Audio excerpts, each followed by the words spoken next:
On today's podcast, I speak to none other than the man himself, Mr. DonYule. That's right, and we go down the rabbit hole in talking about how he got into an esports team for his Apex plays, and we talk about Twitch and his growth and his journey, and what he considers the do's and don'ts. And I tell you, you don't want to miss this one, so make sure you stick around till the end. Also, guys, if you enjoy the content, don't forget to hit the like button, hit the subscribe button, and leave that notification ringing. And if you want to get involved in these live podcasts, I hold them over on my Twitch channel. You can come join us every Thursday at 9 o'clock UK time.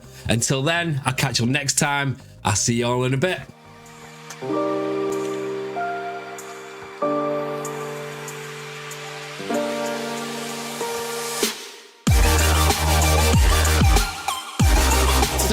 I want to give you a second, Ro, just to tell everyone who you are, what it is you do.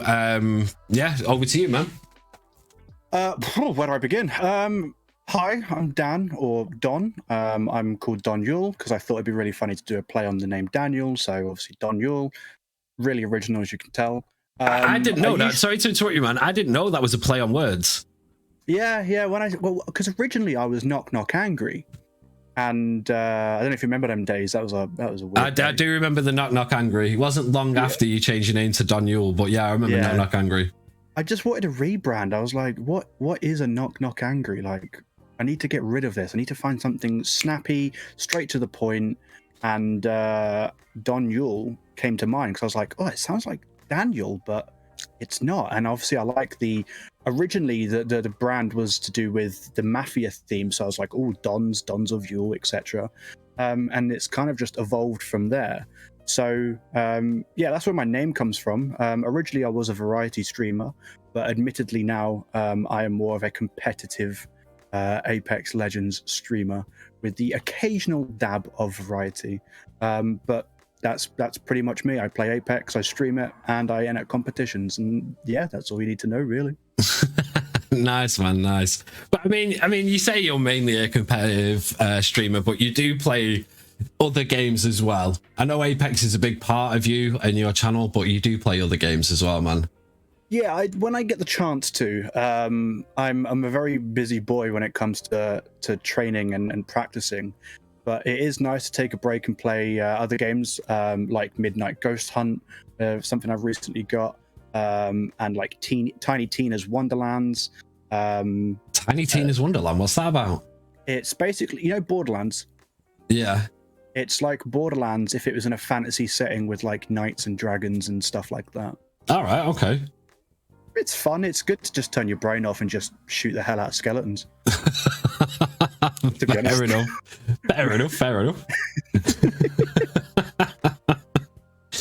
So, I want to know what got you into streaming and content creation. What got you started? You know what? There's multiple answers for that question. And initially, it was charity. So the first time that I ever did a stream, I did a 24-hour stream for charity. I did it for the charity Mind. And we raised, I think, about £390, which was oh wow, good, nice, man. Considering that I'd never streamed before. Do you know what I mean? Yeah, for a first-time stream, that's amazing. Yeah, it was all right, not too shabby. And I finished it, and then people were like, "Oh, you should actually like stream properly." I'm like, nah, man. Like, I did it for charity. That's the only reason I did it. And then Yo Filet, who obviously you had on last week, became more involved with streaming, and he said to me, "You should actually." Give it a go. And I said to him, I'm not sure, man, I only did it because it was for a good cause. I don't think I've got the personality for it.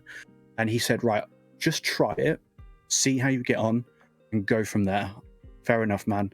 And so I think the first game that I ever streamed was The Last of Us, because I was going through a massive Last of Us phase. Last of Us 1 or 2? The first one, and then I played the second one. So I did it as like a duo.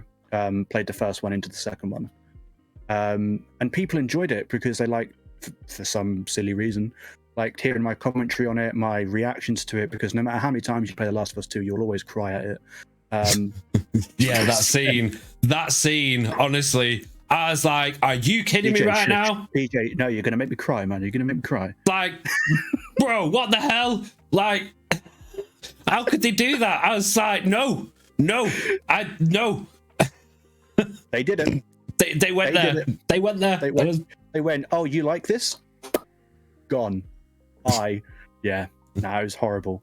But that's why I kind of wanted to play it on stream to sort of get that emotional response from the audience as well as obviously myself. And it kind of just went from there, really. I enjoyed it so much. I was like, oh, I could do this. I could do this a little bit more. And here we are a year and 2 months later. Nice, man. Nice. Yeah, not too shabby. It's mad, isn't it, how something so sporadic can turn into something so monumental. Well, see, initially I had a bit of a problem with Twitch because I kind of, and obviously my opinion has changed now, but this is back when I was younger. I didn't really like the idea of Twitch because I thought, oh, you have to put on a facade, you have to put on a fake personality. No, you don't. No, I know you don't, but back then that's sort of what I thought. And it's not until I actually did it myself and I realized that people were actually interested in someone who's like, you know, being themselves, that I realized, oh, I can do this. I don't have to be over the top and constantly screaming down the microphone every single time something moves on the screen. And that's kind of what then eased me into it when I realized there was no pressure to be this big, exhilarated figure all the time. Yeah. So that kind of was a good push into realizing that I can just be myself. I can just do what I do without sort of breaching who I am as a person, and people would still be interested in it. Yeah, man. It's yeah, it's good. I mean, I never had that perception of Twitch. I've got to be honest with you about fake personas and stuff like that. Although you can spot them a million mile away when people do it.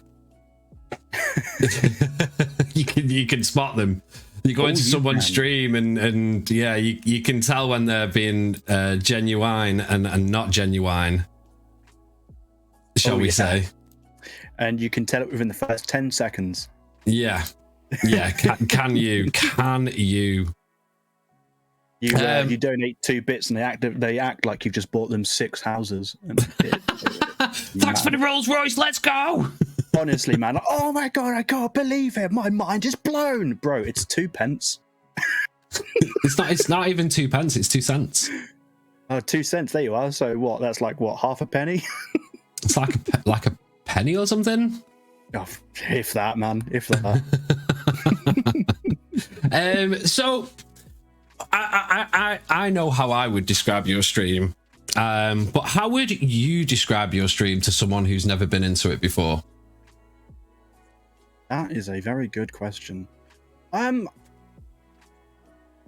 know what? I think I would describe my stream as something that is constantly changing.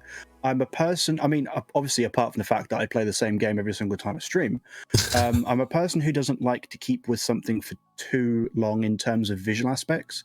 It's like a problem I have is if my bedroom's in the same layout for more than a week, I'm like, I have to change this. There's probably something to that, but no idea. So I'm always like updating my channel points. I'm always updating my my visuals on my stream. I'm always updating interactions the way the audience can. So although I may be playing the same game repeatedly, obviously the game's outcomes are always different. So I describe it as a stream that feels familiar but always has a surprise waiting. Right. Okay. Does that make sense? Yeah, no, it does. Yeah. Feels like home, but there's always a nice little Brucey bonus in there. Yeah, there's like okay, I didn't know that was there. Okay, I'll click this, see what this does. Oh, it's Thomas the Tank Engine at 200% volume. Cool. So everyone, I've got to tell you all this right now. So after my stream yesterday, I raided into DonYule because I thought it'd be the perfect opportunity to give you all a sense of who's going to be on the podcast. And Rob Meister General was in there. Now, for y'all that know Rob Meister General, need I say more?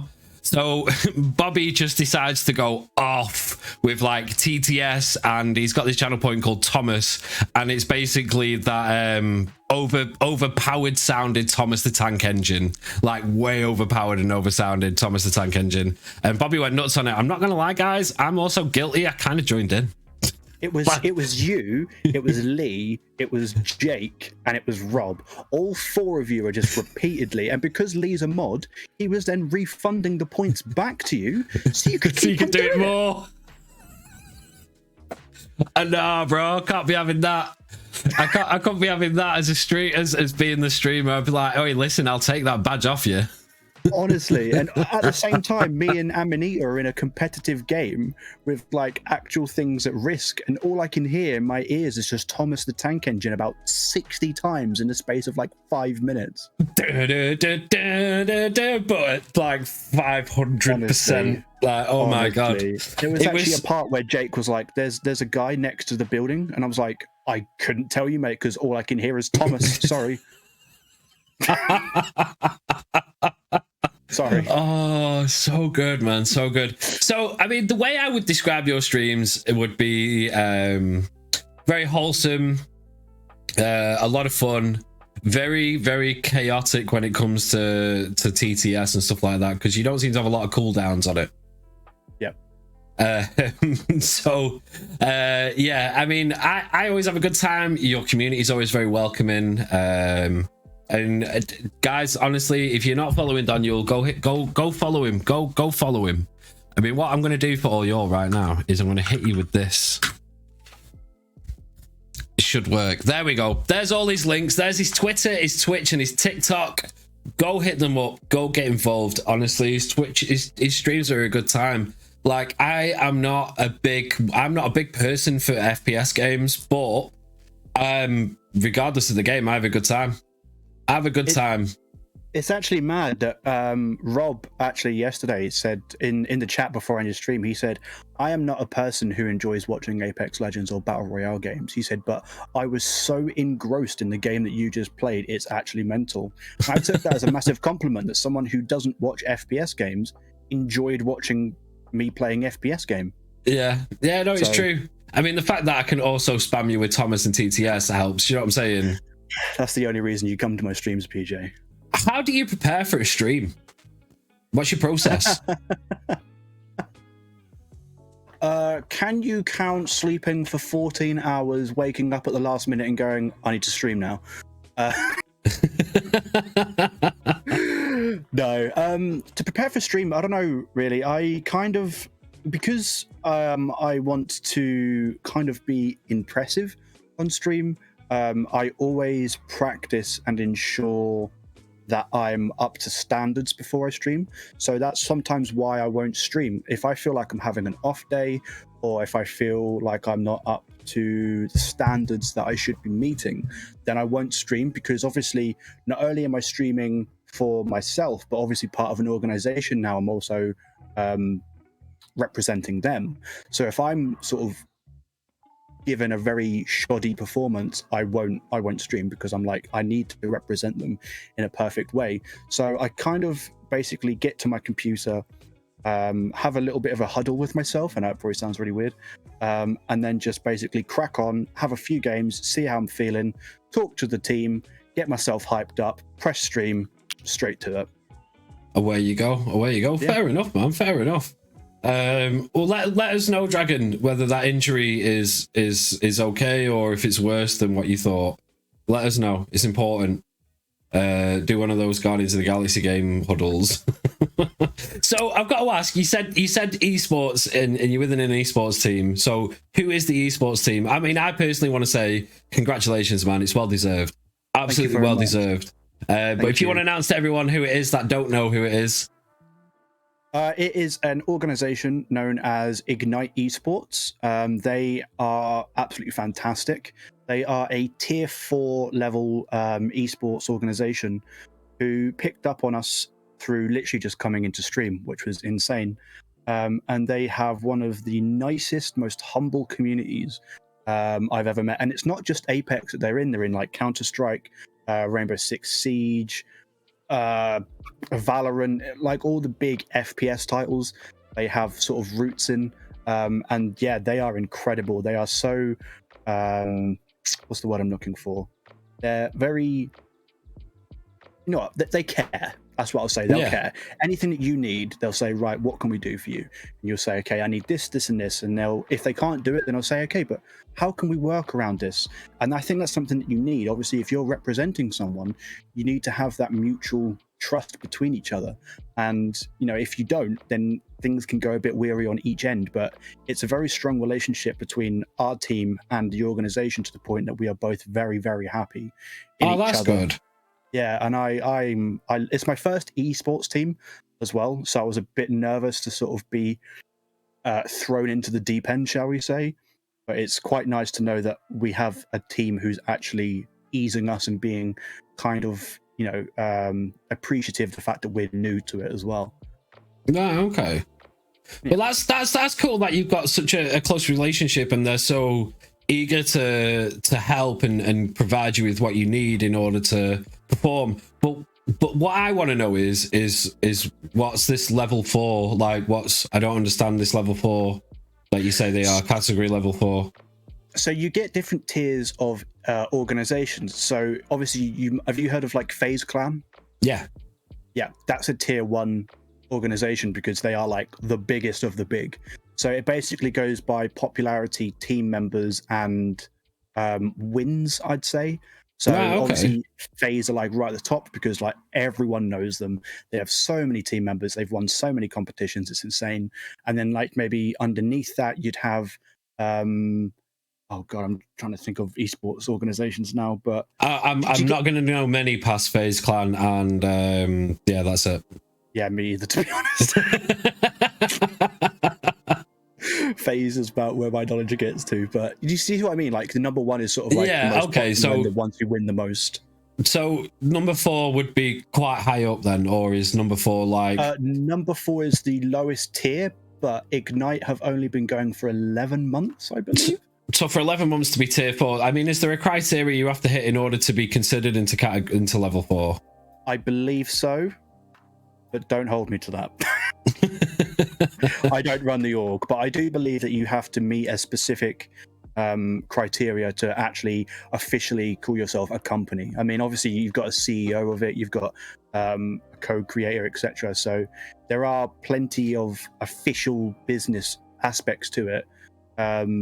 Then that kind of that's what promotes them into like a proper company, if that makes sense. Okay, yeah. And then that's how they get into like the tiers depending on how they've performed. And considering they've only been around for 11 months, I think getting into a tier 4 aspect has been really good for them, to be honest, because it usually takes years and years. I mean, it's taken FaZe Clan 13 years to reach the status they are. Yeah, so fair play to them. Yeah, no, that's incredible that they've been able to reach it for that length of time. But that's incredible, man, that you've managed to reach that level within an esports team, and that esports team has managed to reach that level in such a short amount of time. It's absolutely incredible. So like fresh in his FPS career, shall we say? It's mad as well because I've actually only realistically been training for this for 6 months. So wow. I started October. I started. And we got signed last month. So, wow. Yeah. That's amazing, man. That's absolutely amazing. That's absolutely amazing. It still hasn't sunk in. I can imagine, man. If like someone approached me like that, I'd be like, what? Excuse me, come again? You think I'm good? You think I'm good? You think I'm good enough to be in your team? Are you having a laugh? Are you sure you want me to represent you, man? So, I want to know how much thought you put into your stream titles and tags, and do you think it's important to have a good stream title and have the right tags and things like that?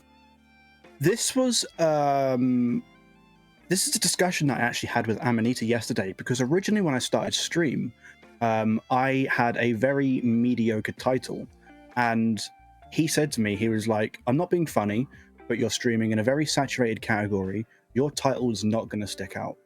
And it's not until I actually went and looked at the category, because Apex is, I think, one of the most streamed categories at the minute. And I saw instantly on the first page about 300 different channels that had the same title as me. Right. And it's only then realistically that it clicked. And I thought, okay, I should probably put a little bit more thought into my titles to make sure that I stand out. And he sort of gave me an idea for it. It was a silly one, but I put it up anyway. And we found that it actually had more traction because it was so different. It wasn't just like playing Apex and playing on ranked, woo. It was more personal to me, so people kind of had an idea of what the stream was about before they even came into it. So I think it's very important to have titles and tags that relate to you specifically, because then it gives people a sense of who you are. I for mine, I have mental health, I have chatty, I have I'll use them as an example, mental health and chatty. Just to know that people it's a safe space for people to come in. There's no judgment, because we're all suffering in some sort of way, and I don't want people to feel like they can't speak about what they're going through.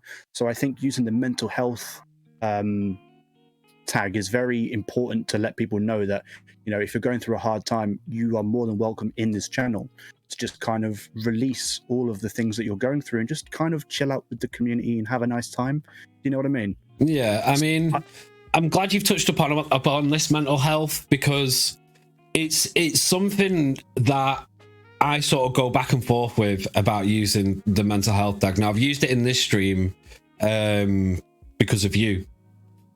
I've used the mental health tag because of you in the stream, but it's something I tend to not use a lot in my stream, because whilst I understand that everyone goes through like their own issues and have mental health problems and things like that, for me personally, what I wouldn't want is someone coming in and speaking about something that's affecting them, and then for it to have a knock-on effect and trigger someone else.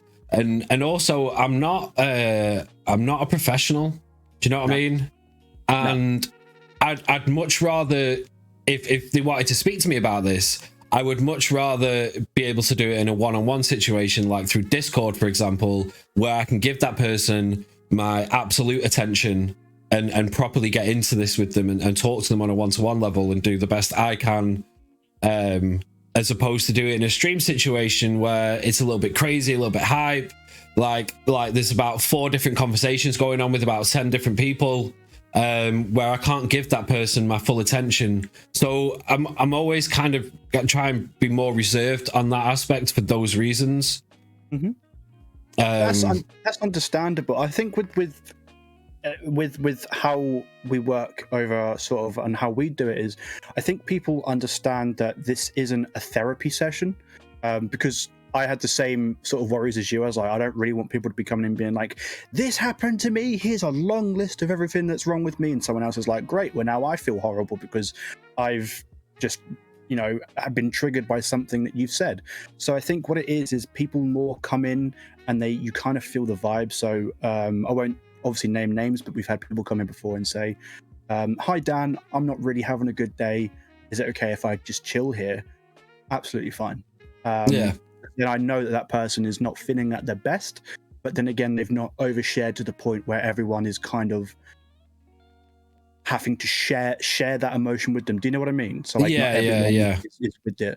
And then if they know that, obviously, because I kind of feel like I am kind of a good advocate for mental health, that if they need to talk to someone, they're more than welcome to message me on Twitch in whispers or obviously on Discord. But when I'm streaming, that is a place for you to chill out, not a place for you to use as a therapy session, because like you said, we're not professionals. We're here for entertainment value, not to basically give you life advice and tell you what you should and what you shouldn't do. We're here to do what we want to do to entertain people, not to solve life issues. So if you want someone to talk to and you want someone to interact with and maybe talk things through off stream, absolutely fine, because then I'm not trying to entertain anyone. I can be a human with you, we can have a normal human interaction, and I can help you through it. But when I'm on stream, that's something that I don't really want, and I think people understand I don't really want, because like you said, we're streaming, we're not professionals. I also don't really want to air your problems publicly to everyone. You know what I mean? In a VOD, I don't want to be like, well, I'm sorry that you got robbed by a goose today. That's a Twitter status right there. That's a fucking tweet. I can't believe it's got mugged by a goose. But just, you know what I mean? It's like, you don't really want to air people's problems publicly to the point that if someone was to go through my Twitch and find out what my channel's about, the first thing they find is me talking about someone who's going through serious issues. Yeah, no, absolutely. I mean, people need to remember that whilst Twitch unless you're on Twitch, you're not going to know about it. It's not like Facebook or something like that, but it's still an internet-based platform where people can clip and download those clips and then could post it onto other social medias. So posting about like your real suffrage or any problems you're going through, you kind of need to be careful about these things because they can go viral elsewhere. Just because it's on Twitch doesn't mean it's going to stay on Twitch. I actually have an example of that. And that is, I used to work, I won't name where I used to work, but I used to work at a company. And one day I was playing with one of my co-workers and he started slagging off the boss on my stream. He knew I was live, but I guess he just didn't really care. And he started slagging off the boss. And then little did he know that one of the other co-workers was watching and they recorded that exact clip and sent it to the boss. Needless to say, he wasn't in work the week after. Wow. Yeah, you. I don't think people realize that you have to be very careful about what you say, especially about other people as well. Yeah, absolutely. Yeah, I couldn't agree more with that. I really couldn't agree more with that.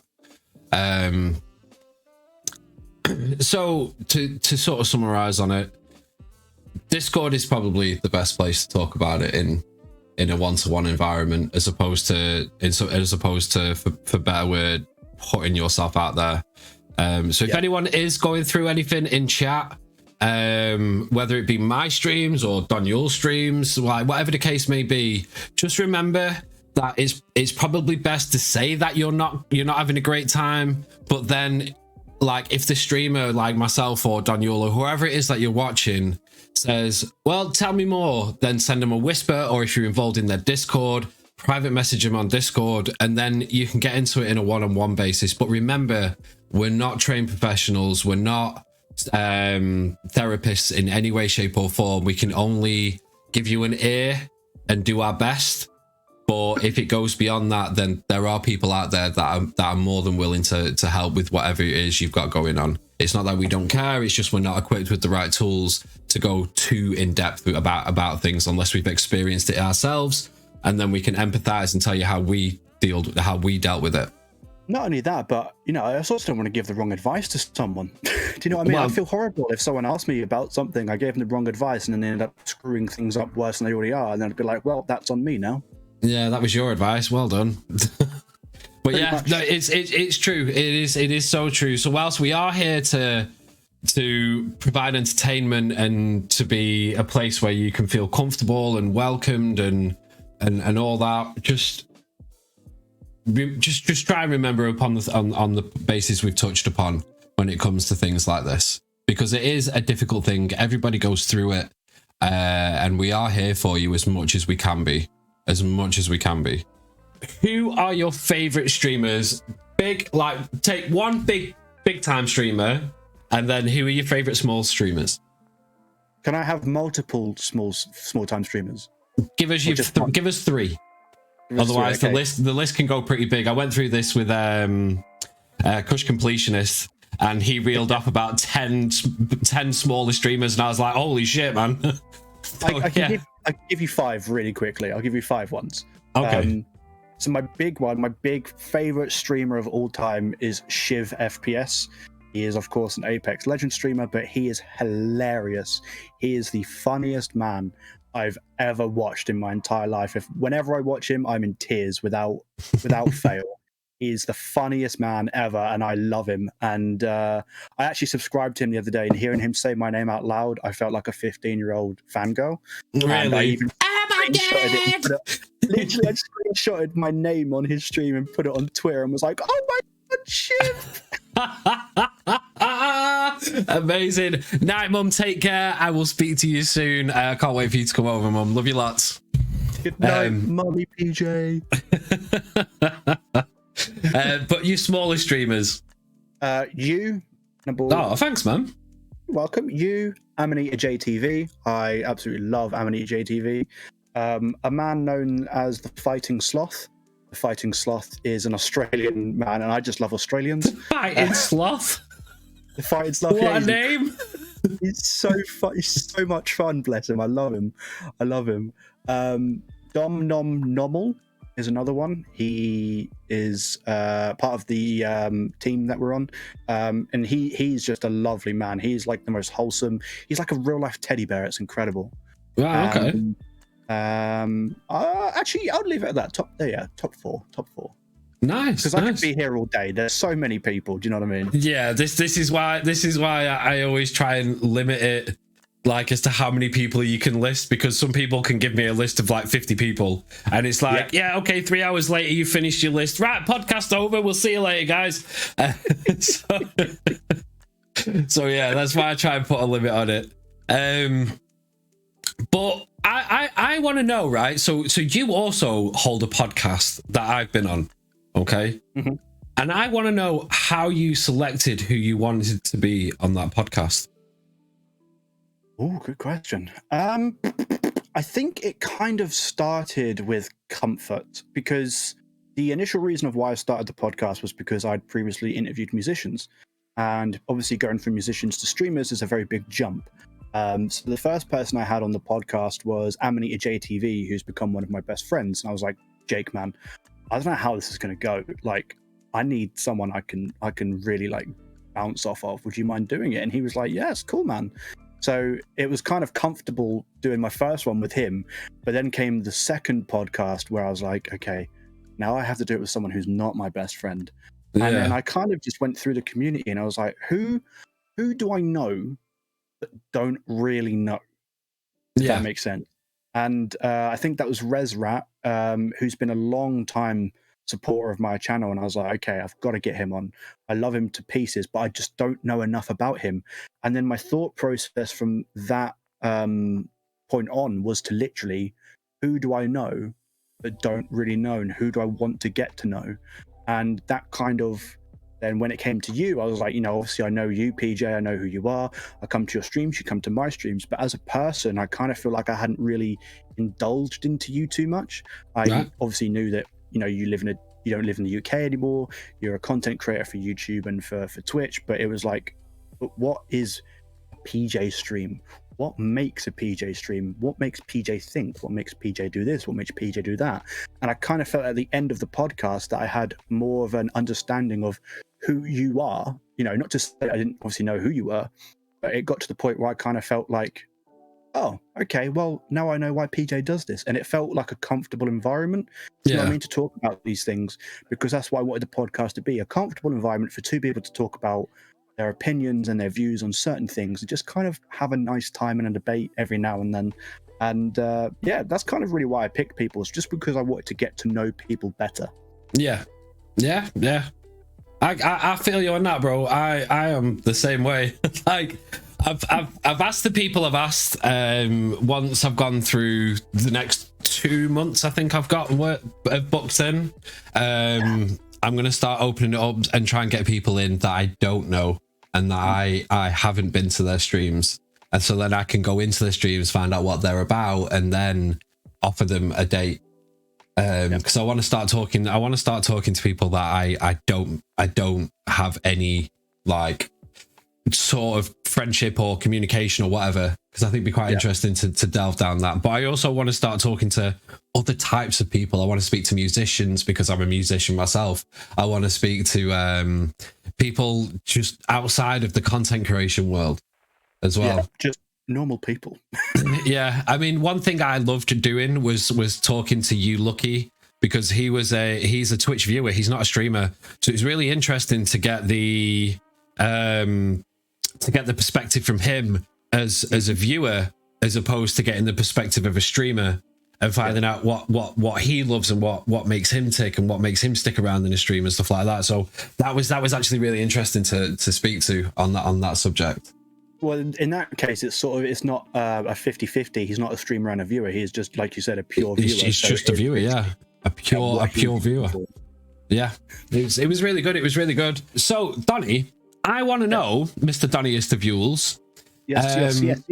What's your biggest fear when it comes to streaming? So you're all ready to go. You're hitting it up, and you press that live button. Streams a go. What would be your biggest fear? Frame drops. Yeah, I'm going through that right now. Yeah, I hate it. I've kind of had really bad luck with streaming. I've had a lot of good luck, but I've also had a lot of bad luck. And I think I finally found like the perfect settings for OBS now, where everything works. I kind of just press start stream, and then everything's fine. So if I press start stream and then I see frames dropped, my heart sinks. I'm like, oh my God, what do I have to do now? It is making me stress. Yeah, I have to go through everything to find out the reason on why I'm dropping frames. So I'd say more technical errors is my biggest fear. I hate technical errors because I just want to provide a nice, easy stream. I just want to press start streaming, have some fun, go to bed. But no, of course, we've got to have technical errors, haven't we? I've got to sort this out. I've got to sort that out. Ridiculous. Well, you're not a real streamer unless you've got the issues. That's the rule of thumb. I mean, do you know what I'm saying? But yeah, there is nothing worse than drop frames in a stream. But it's interesting that you've gone down the tech route, because I've had someone who answered it in a way that I never even thought of. And his perspective on this was, if a partner with like 100 or 200, 300 viewers was like, fuck it, do you know what? I'm going to raid a smaller content creator. And then they raid in and you're just overwhelmed with like 200 to 300 people all of a sudden in your channel. You can't welcome everybody. You can't, like, you just don't know what to do. And then you fuck that opportunity up to have captured that audience that person was able to bring to your stream. Like, and that got me thinking. I was like, oh shit, yeah, that actually is a fear. Like, what if that was to happen? Yeah, I understand that. Personally, it's not one that I have. But obviously, I understand the overwhelming nature of suddenly 300 people in your stream, and you're like, what do I do? You just can't see your chat because it's just moving so fast, and you're just like, because you're so used to being welcoming everybody on an individual basis. And then all of a sudden you can't do it because like there's 400 people, just like your chat's just moving like super fast. So fast, you've got whiplash trying to keep up. Yeah, you're trying to scroll down and it won't work because it's just moving too fast.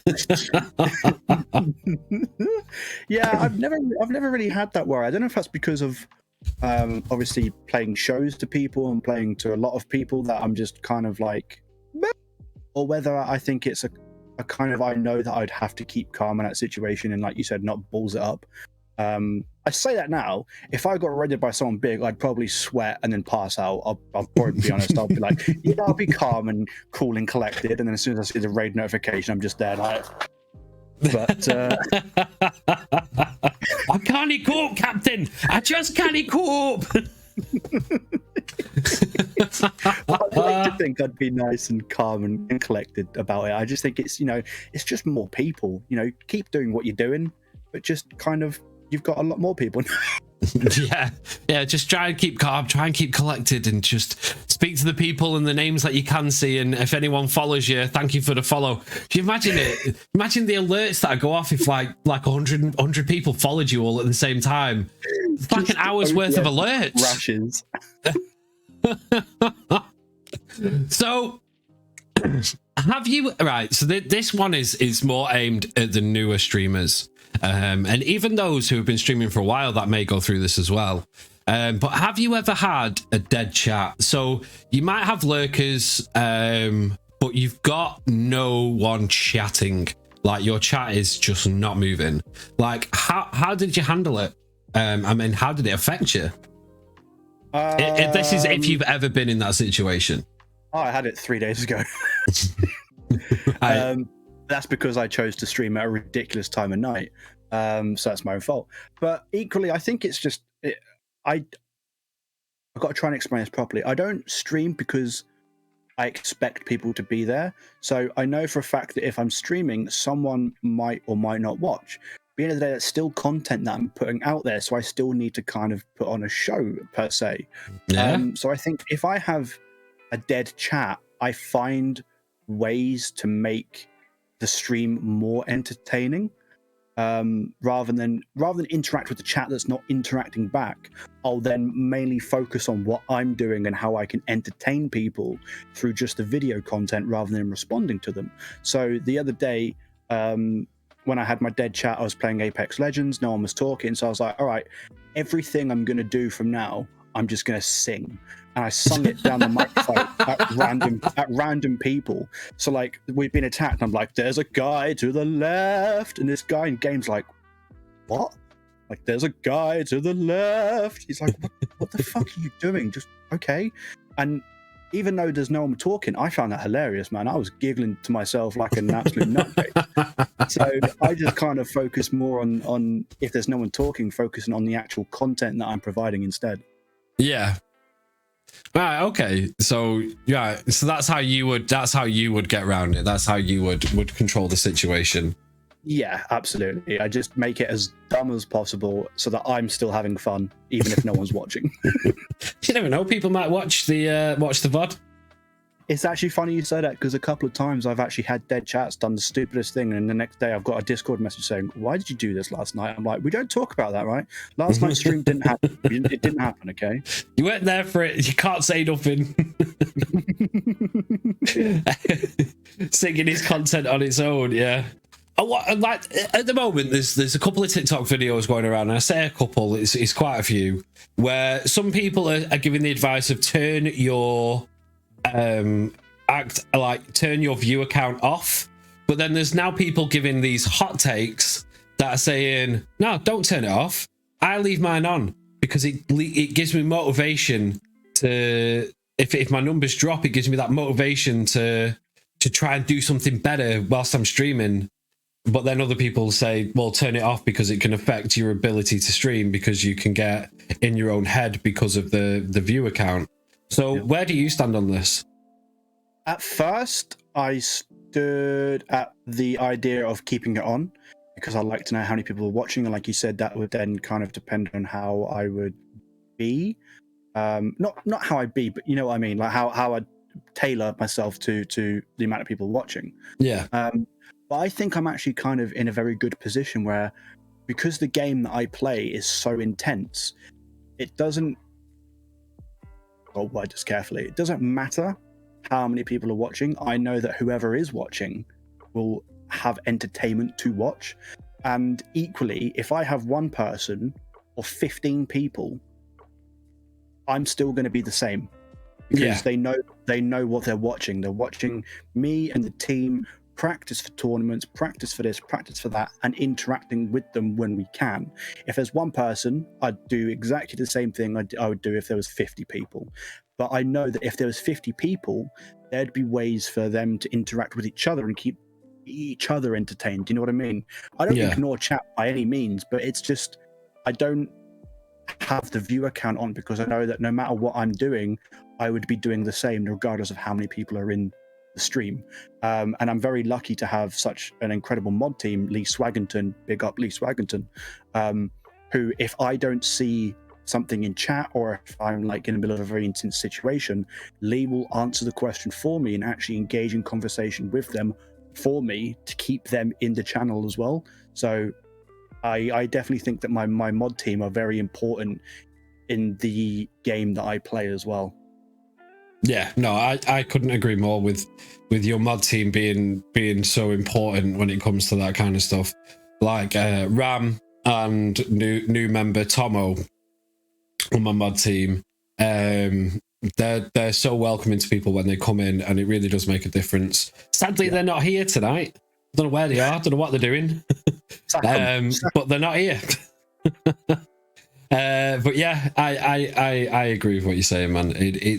They can be the big difference between someone sticking around and someone leaving. But also, I've got to be honest, man. Like, when I go into a stream and a streamer hasn't seen my message, and someone within their community who isn't a VIP or isn't a mod interacts with me, I feel that has a bigger impact than if a mod or a VIP was to talk to me. Yep. Because it just goes to show the strength of that community when someone who isn't rocking a badge of some description is there to welcome you in and ask how you're doing. Yeah, I'm very, very lucky to have a community that is very open, and they welcome everyone with open arms. Because you have it, PJ. You have like your regulars that come in, and every now and then you'll have a person you're like, oh, who's this? And I think the community have now got an aspect of who's the regulars and who's not. So yeah. Pardon me, if they see a name that they've not used to, they will be like, oh, what's up, man? How's it going? And it's really nice to see, because I've gone back on VODs and seen that someone's popped in and I've not noticed it because I'm too busy being shot by 20 million people. But it's nice to see that the community have been like, hey, how you doing? Welcome in, how you doing? It's really nice to see that regardless of whether they're a mod or a VIP, people still have each other's backs. Yeah, no, it is beautiful. It makes me smile so much when I see people interacting with new chatters and stuff like that. It's such a beautiful thing to see. So what keeps you motivated to keep streaming, man, and creating content? What's your motivation? What keeps you doing it, man? I'll be honest, until recently I had none.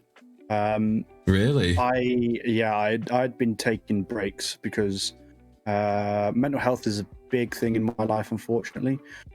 So sometimes I'll be like, I'm so ready to stream for like the next 27 hours and just never stop. And then the next day I'll be like, I don't want to stream for the next 3 years.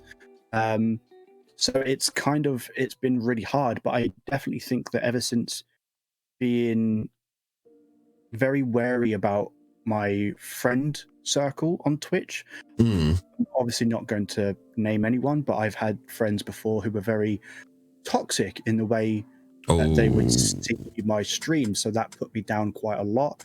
But I've now found it got to the point like where I was just kind of being put down about what I was enjoying, and that then made me not want to stream, because I'm like, well, if you're thinking that, maybe everyone's thinking that, and then you just get in your own head and it becomes a thing after a thing, and then before you know it, you've overthought yourself into a bad mood. You don't want to stream, you won't touch your computer for a week, and everyone's like, where the hell are you?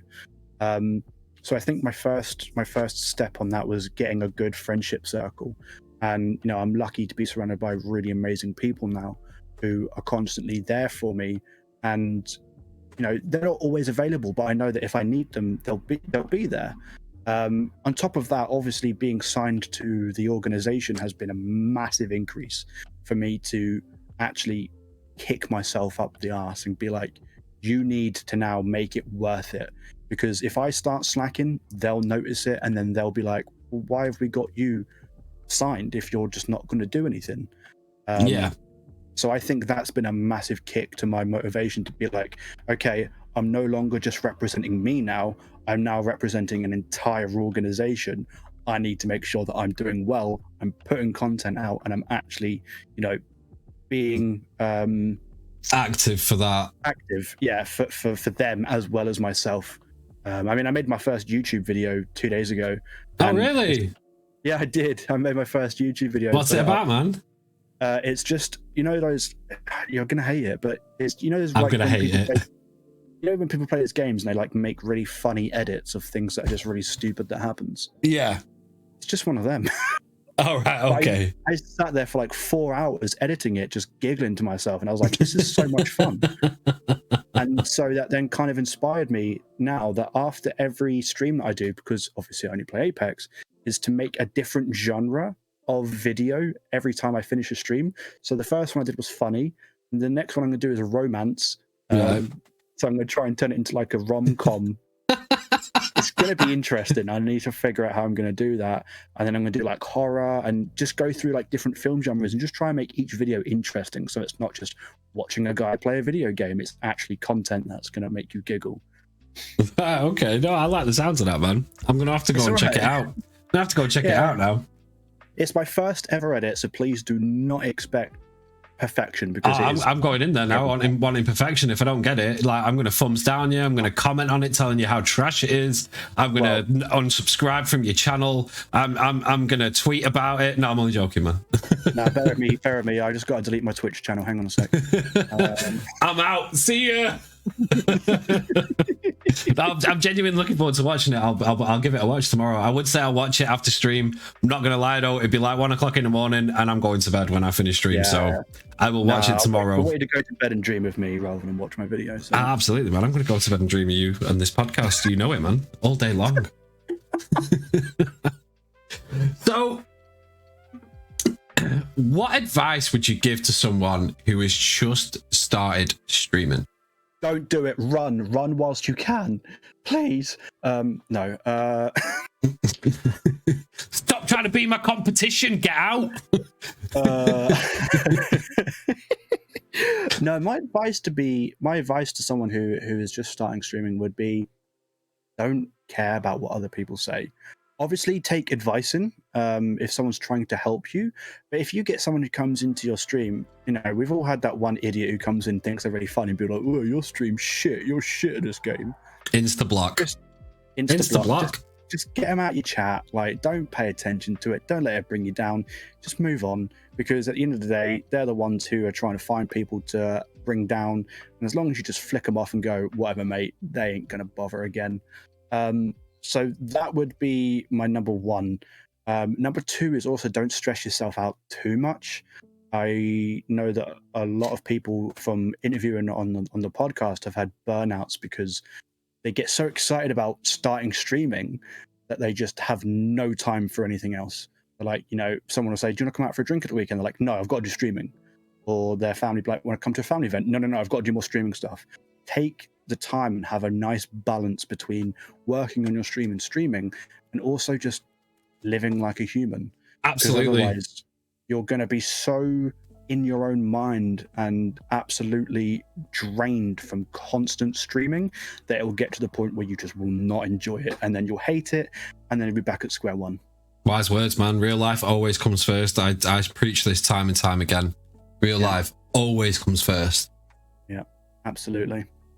I mean, my advice to people would be somewhat similar. I mean, I would say, don't stream every day. Don't stream for 12 hours a day every day. Don't do it. It's just not good. Like, stream for 2 to 3 days a week for 2 to 3 hours at a time. Don't overstream yourself. Get to know other streamers that are within your category. So if you're a variety streamer, get to know other variety streamers that play similar games to you. If you're an FPS, get to know other streamers that are FPS streamers. Become integrated into their communities and get to know these people. And don't just go into the chat and be like, "Hey guys, I'm a brand new streamer. Like, what's going on?" Don't do that. No one wants to hear that. No one wants to hear that. Like, just go in there and start naturally chatting, join their Discord. And eventually you will get asked, "Are you a streamer?" Trust me, it will happen naturally. It will happen naturally. But another piece of advice I'd say as well is, if you're in it for the money, don't bother. Yeah. Do not legit bother. If you're for some reason, people seem to think that as soon as you turn on your webcam and press start stream, you'll be earning thousands a week. Don't do it if you're in it for the money. Trust me, you will be disappointed. I'm just going to go and start my Lamborghini that I've bought with all my Twitch money. See ya. Oh, yeah, I love Hot Wheels. I mean, I've got a lightsaber. What are you saying, bro? I've got a desk. But yeah, no, I've seen a lot of people on TikTok that would like make TikToks and it'd be like, "Oh, I'm quitting streaming forever because I'm not making this much money." And it's like, you're in it for the wrong reason. Yeah, you really are, man. If you're not in it for the sense of community, and if you're not in it to have fun, then it no longer becomes a hobby that can turn into a career. It turns into, and I know you hate this word, but it turns into a grind for you, which is the wrong mindset to have for Twitch. Do you know what I mean? Yeah, no, absolutely. It really does. You can't go into the money. For me, you need to go into it for the love of content creation. Doesn't matter what it is that you're doing with regards to this content creation, but you need to come into it with the love of either looking to make friends and build a community, or the love of playing games. But if you come into it expecting to make money, it just ain't gonna happen. It just ain't gonna happen. Well, is I found especially with a lot, because I kind of feel like Twitch has been popular, and I kind of feel like Twitch is getting more and more popular as each month goes by. And I've seen a lot of people, I'm not obviously going to name names, but I've seen a lot of people on Twitter especially demand things from people because they're not getting what they want. I have never been so turned off at watching someone when I see, "I only had 4 viewers tonight, there's this amount of you following me, where are you?" And I'm like, people don't owe you anything, man. Yeah, exactly. you are now alienating people from demanding their attention. Like, they're never coming back. Fuck it, I'll just unfollow you. Yeah, I've done that. I did that the other day. I went through all of who I was following, and I think I unfollowed 87 people. Really? Because, yeah, I used to follow like 200 people. I think I now follow about 49 people. Really? Because I was like, you are so self-indulged that you just don't realize how ignorant and rude you're being. And the people that do like your channel and the people that pay attention to your channel basically get binned off because you haven't got 1,000 viewers. It doesn't matter. You've still got 5 people watching you at the end of the day. That's 5 people that could be doing something else, like not watching you, for example. Preach, man, preach. I've said this thousands of times. Doesn't matter whether it's 1 person or 50 people. Like, appreciate the people who were there and taking their time out, because time is a precious thing. It's the only thing you can not take back is time. Exactly. And also, like Lise just said, like, as a viewer, you might have 7 people streaming at once that you follow. You can't be in all their streams. No. So you might go and spend some time in this person's stream and then spend some time in that person's stream, but you can't spend your time in all 7 streams. It's just not going to happen. So it might be that time that your channel just doesn't get looked at from that viewer. And it happens. It does happen. And it's not worth... It's not going to be the world. Do you know what I mean? This is it. Whilst I understand that we're all here to grow and everyone wants to grow their community and their viewership and stuff like that, you've also got to understand that people have lives. Well, not only that, but like, if you're here to grow your community and you're here to grow your channel, immediately then being disrespectful and completely ungrateful to the people who are giving you their time instantly shows that, 1, you don't want a community that supports you because you do have that and you don't care, and 2, you're going to then alienate people from the future because other people are going to go, don't bother going to watch him because he doesn't give a shit about the people that do watch him. And it's just a way to just literally put your foot in the grave before you've even started. Like, Twitch is a very, very, very small thing. Like, very, very small community. I mean, I know it's massive, but once you like get to know, say, 5 or 6 streamers, you'll start to know 5 or 6 more streamers within their community, and it like, word of mouth can spread fast. Like, I now know a lot of Lego content creators, a lot of Lego streamers, and even though I never associated, say, this person with this person, they know this person in the middle. So it's unbelievable how fast it can spread like wildfire. Absolutely, like it's crazy. So just be a decent human being. Do you know what I'm saying? Just be a decent human being. If you don't want to watch someone, like, this is for a viewer and for a streamer, if you don't want to watch someone as a viewer, then literally just say to yourself, you know what? Nope, I don't want to watch this. Don't put in their chat that you think they're dog shit or that you think they're awful. Do you know what I mean? Just move on. And the same with a streamer. You know, if you're not getting the people that you want, don't then have a go at the people that didn't turn up, because guess what? They're still not going to turn up because you're being a dickhead. Yeah, exactly. I mean, have you seen those videos that went around TikTok? I think they also went around YouTube and Instagram of, like, that girl who was banging on about how if you don't have $5 to subscribe to a channel, then get the fuck out. $5. I sit here day in, day out and give you entertainment, and you know what? If you can't donate $5, do you know what that says to me? I'm not good with my money. Like, shut up, you absolute dick. What are you on about? Those people need dropping. Absolutely dropping. This is I was broken down about some people complaining.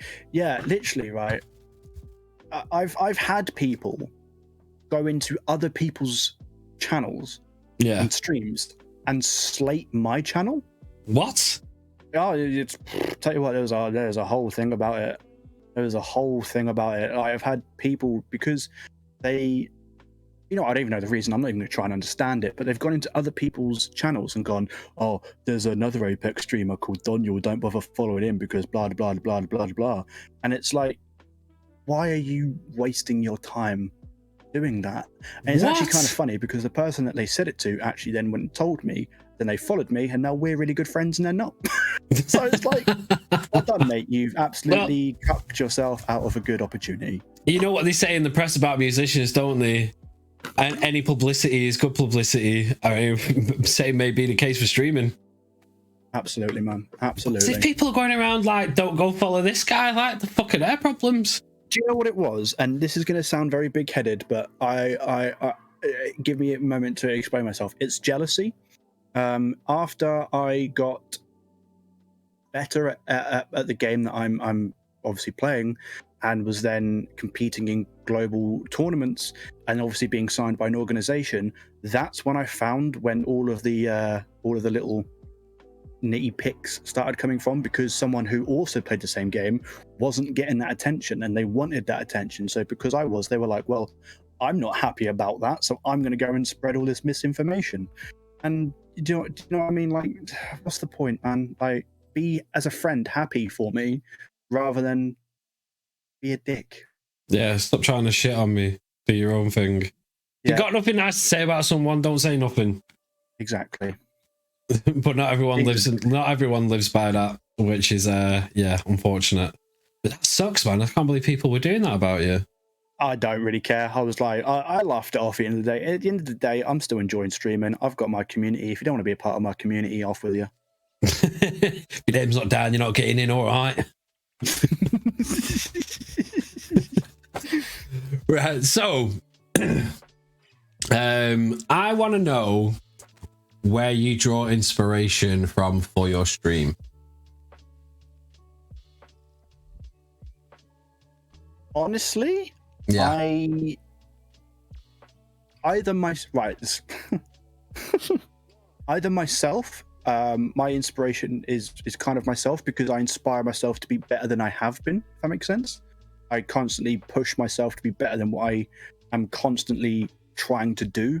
So if I put out a stream, I'm like, oh, okay, I need to do better next time. So I kind of use that as inspiration. But my main inspiration is just Amanita JTV has just got a very different way that he approaches things and the way he views things, and it's kind of rubbed off onto me. Just now I will, like I said about the stinger transition, rather than going from A to B, he's like, okay, well, how can I actually make this kind of more interactive for people? And I really like that, taking the smallest thing and just making it so much bigger than what it is. So yeah, my biggest inspiration is probably Amanita JTV, to be honest. Right, okay. Nice, man. He's not even here to hear me say that. You know what? No. Actually, no, it's not. It's PJ Hino. Hell yeah, it is. Let's go, bro. Let's go.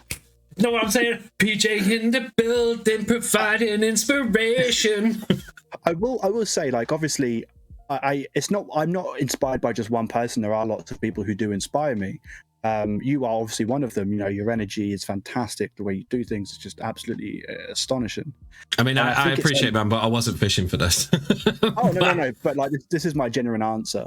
And like, you know, with Yo Filet, it takes something like how Who Wants to Be a Millionaire and turns to how Who Wants to Be a Fillionaire, and that's building upon something and making it his own and making it more interactive. So I kind of have taken things, little bits here and there from everyone. Yeah, I feel you, bro. I feel I'm a little bit like that. There's like a couple of streamers that I take a lot of inspiration from, but then I've kind of stopped watching them now, and I'm just going out here doing my own thing now. You were a big, like, I'm not gonna lie, man, I've been wanting to do podcasts for a long time.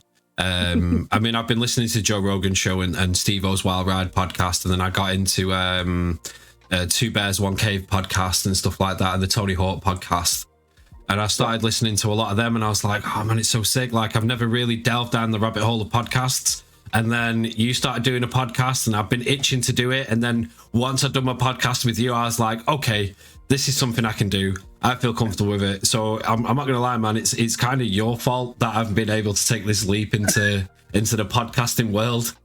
You're just going to blame me for it, are you? Well, I mean, it's your fault that I got the confidence to actually do it, because up until that point, it had always been something that I'd wanted to do, but never actually took that step into doing it. And then you invited me onto your podcast not once but twice.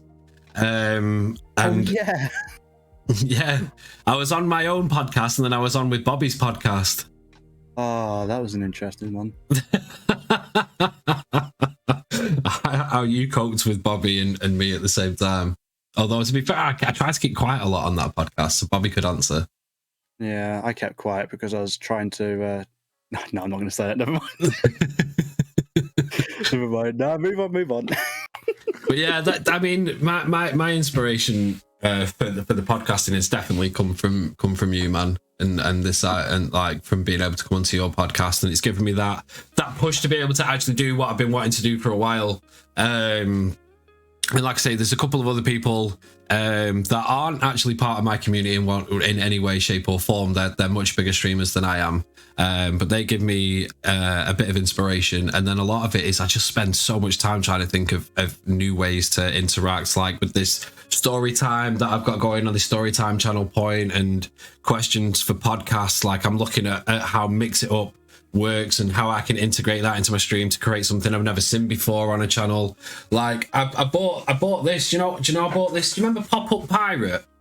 Yes. The game. So I got a miniature one. Sadly, it's broken. I never actually got to bring it to stream, so I'm gonna go and get another one soon. But basically, I've got this idea for a channel point redemption called Pop-Up Pirate, and you get to pick. So like I'll number each hole, like level 1, level 2, or row 1, row 2. I'll number each hole, and then if you redeem it, you get to put the sword in. And then if it pops on you, then you like, I'm thinking along down the lines of like maybe you'll get like a gifted sub or something like that to my channel, rather than having no, because they've made it pop, you should ban them. Then no one's going to play it. That's the danger of it. Do you want to risk getting banned? But because I run the drop game on my channel, like on my normal streams, I run the drop game, but I want to get rid of the drop game and I want to replace it with Pop-Up Pirate. So okay. Yeah, so like I try and come up with these crazy ideas to bring new creativeness to the channel. Yeah, for sure, and that's something that I said to you on my podcast. It's something I've always admired, is that you're always doing something different. You're always trying to expand and find new ways to entertain and interact. So, fair play to you. Thanks, man. I appreciate it. Yeah, so, I want to know how you picked your moderators for your channel. Ooh, interesting. Okay. To be fair, there's only one moderator that I'm actually certain on. I kind of at first stuck to just close friends, but then realized that obviously some of them can't make streams all the time, or some of them didn't really know what to do. And I kind of then took that and was like, okay, well, who does know what they're doing? Went forward and then changed them. So the mod that I will never ever get rid of, and he knows this already, is Lee. Because Lee is such, like, you know in my streams when Lee isn't there, because he's such a big presence, and I kind of feel like DonYule stream isn't a DonYule stream if Lee's not there. Don't get me wrong, that's not me slating the other mods. The other mods do an incredible job, but Lee is so experienced with modding. He's like your top mod. He absolutely is. He really is, because he moderated for Yo Filet. And then, well, he still does, but I saw how he was doing Yo Fillets, and I messaged him and I was like, hey, Lee, do you want to be a mod for me as well? And so, like, if like Lee makes clips, he will clip like anything and everything. And it's so good because I've been playing games before, and I'm like, can someone clip that? And Lee's like, already done it. Because Lee just understands what I want clipped and what I kind of want to do. Do you know what I mean? Yeah, he understands you as a streamer. Yeah, so like sometimes, like I said, I won't even have to say anything, and Lee's like, here's a clip, and I'm like, oh, thank God, I didn't even think about asking that for a clip. You've already done it. Fantastic. So Lee is my top and number one mod, and I'm very grateful for him, the fact that he spends, when he can, time in my stream and making it as good as it can. Big ups to Lee. Let's go, man. Big ups to Lee. Woo! But going forward, I think I'm only going to have 2 moderators. And I just kind of want them to be able to shift between them. So when Lee's not available, the other person's available, and just bounce it around like that. Because I think a discussion that you had, I think it was you, or it might be Jake, I might be mixing you up, is going into a stream and seeing nothing but moderators is really intimidating. That was me. That was you. Yeah. It was me who said it. Yeah. When you've got like 7 or 8 moderators in your chat and you've got like 10 people viewing you, and 8 of them are moderators, that for me as a viewer is like, oh shit, no, I'm all right, thanks. I'm out. See you later. Yeah, it was. Yeah, I remember this conversation now. Yeah. So I kind of wanted to avoid that, and so I've gone from originally I had 5, then I went down to 3, and now I'm going down to 2. I'm at 3 at the minute, but as of next week I'll be down to 2. Yeah, and I think that's just a good balance. Then, do you know what I mean? Two for me at my level, I think is perfect. I mean, Ram has been my moderator for quite some time, and he is also an editor of my channel.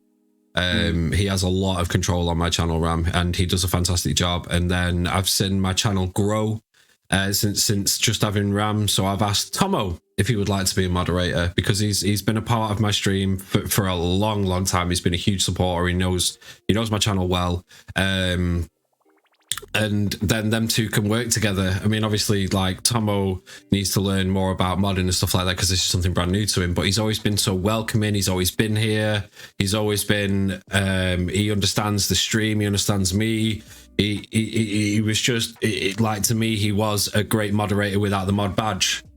And I feel like 2 now is where I'm going to stay at, unless my stream, like, sprouts in growth, like, tremendously.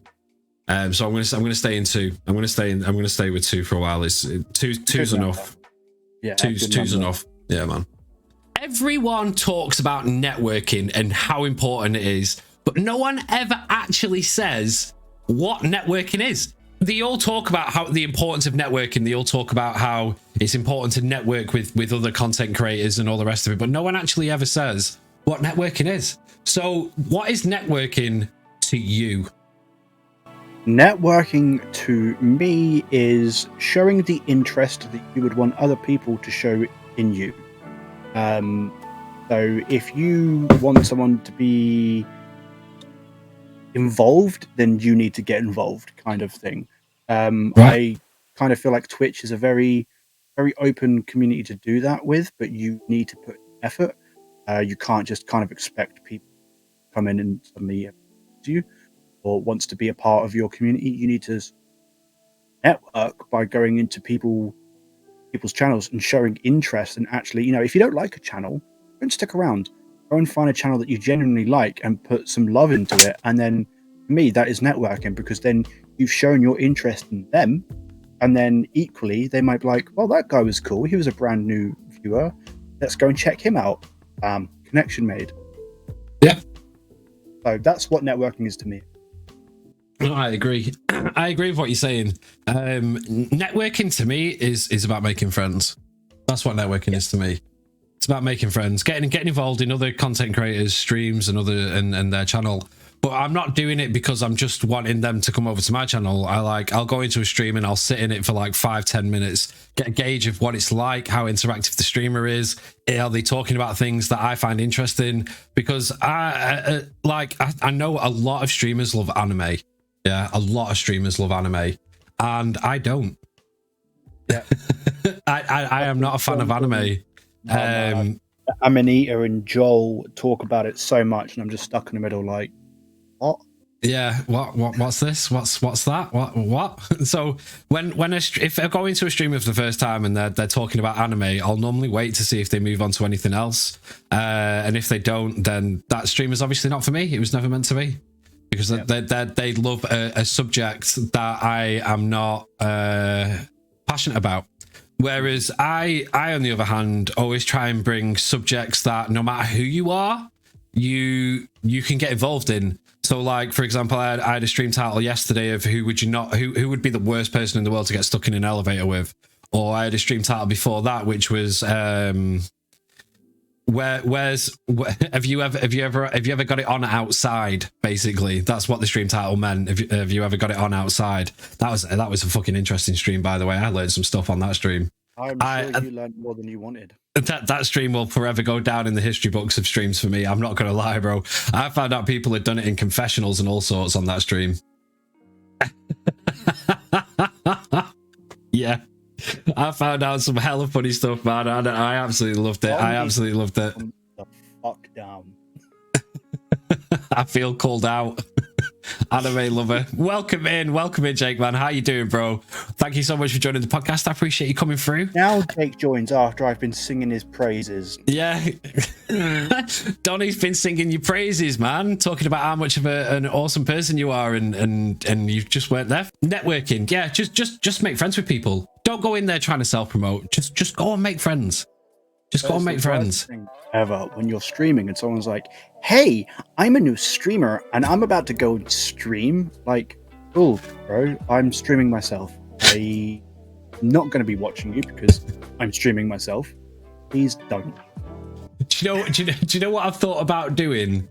I've thought about it. If someone comes into my stream and they're just like, "Hey, I'm a new streamer," like, "Hey, I'm about to stream," or they do something like that. I've often thought like about bringing up their statistics on Sully Gnome and being like, "Oh, you're a streamer and you're self-promoting, are you? Let's take a look at what you've got to offer then." Like I've thought about. I mean, I'm not going to, but I have thought about it. Like, how would they react? What would their reaction be? Would they be like, "Oh shit"? like. Like, what would I mean? Would you turn around and say things like, "Oh, well, hang on a minute, right? Whoa, guys, we need to stop the stream. We need to go join this person right now. He is clearly an awesome content creator who needs us to come and join him." Hang on a fucking second. User 1269874 is coming to the building. We need to go and check this out because their name is incredible. I'm already persuaded by user 1269885, whatever. Let's go. Let's go right now, guys. Stream's over. We're going to go and give him some love. We're going to go raid him. Instantly go raid. He's playing Roblox. Let's go. I'm down. Game on. I'm going to take my community right there. We're going to blow this person's chat up right now. We are going to deliver the heat into this person who came into my channel and self-promoted their ass off. It obviously works. Of course it does. It works every time. Works 1% of the time, no percent of the time. So, so raiding, yeah, raiding's a big one when it comes to you for me personally, because it's how me and you met is through a raid.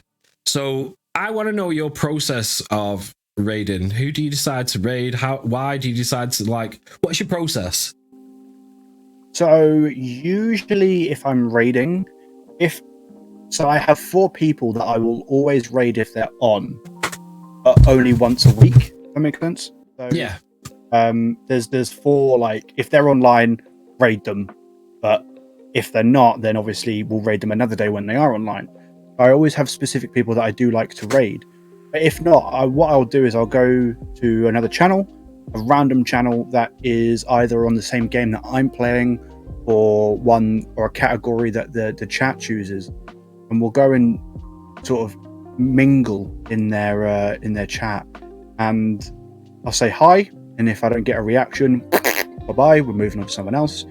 If we go into theirs, we say hi, and they're very like, "Oh, what's up, man? Welcome in, first time chatter. How you doing?" And they're very interactive. Then I'm like, right, this is the guy. But it's not me at the end of the day who decides, it's the chat. Right. Although I might like them, chat might be like, "No, we're not feeling it. We ain't getting the vibes for it." So at the end of the day, I'll select 3 people that we've been into and say, which one are we going for? And then I'll create a poll, and then whoever wins is who will raid, because that way I know that the community are raiding someone that they actually like, rather than just my decision. Because I'd kind of feel bad raiding someone and then shoving my community and being like, giving them love, and they're like, "But we don't want to because we think they're a dickhead." Which we've had multiple times. We've raided someone that I thought was cool, and it turned out they're actually just an absolute asshole. So yeah, I remember you telling me a story about that.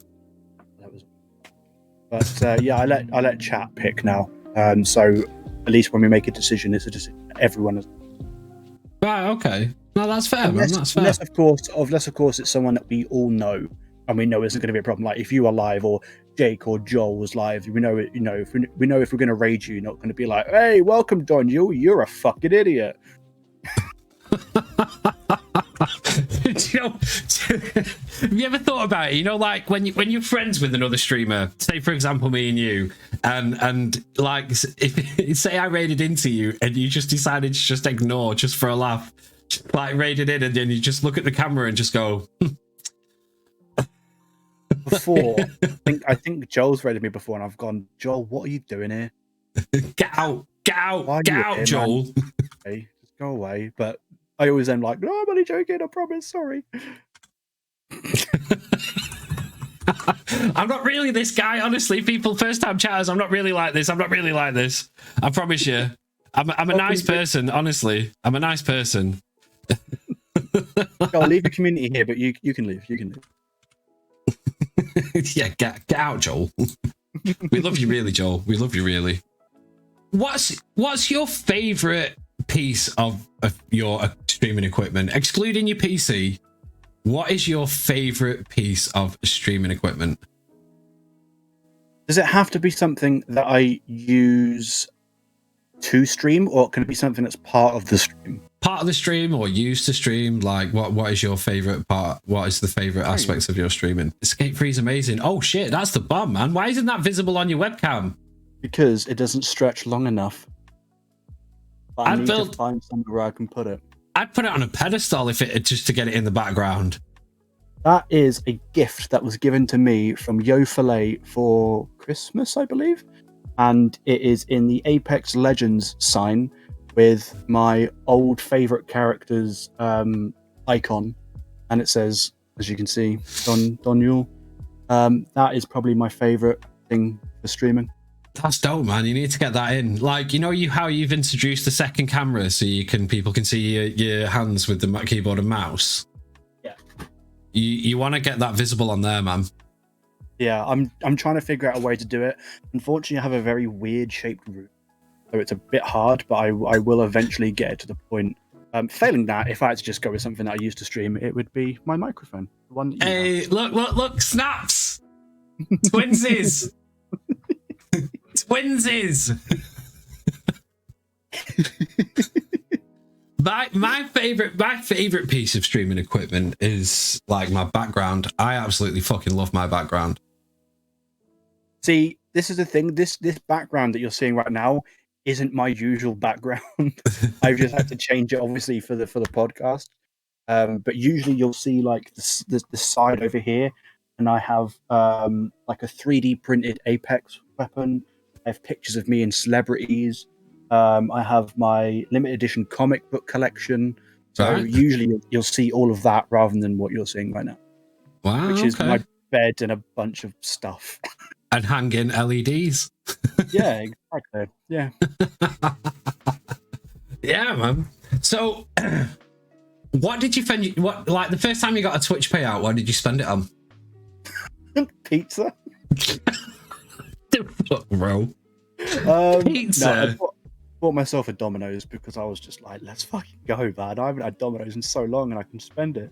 But that was only like £10-15, so that was fine. But the rest of it I spent on getting a bunch of emotes designed, right? Getting some new stream overlays designed. What else did I spend? Oh, Discord Nitro, so I could obviously boost the server and make the server a little better. Right. What the hell does boosting server mean for Discord? Right. So there is different tiers and different levels. But what does it? Because as far as I could read, it just allows you to have more emotes. So I will stay on. I can. Hey, Zoras in the building. What's going on, Zoras? How are we doing? Welcome in. Thank you for joining the stream.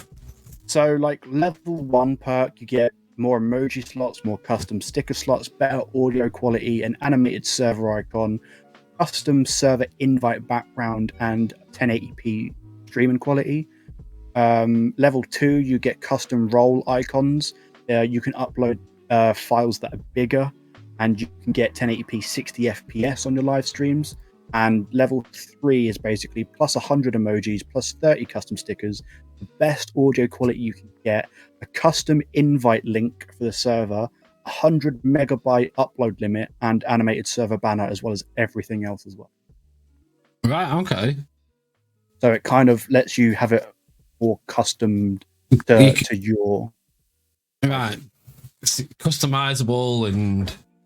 more better quality audio and video within the Discord?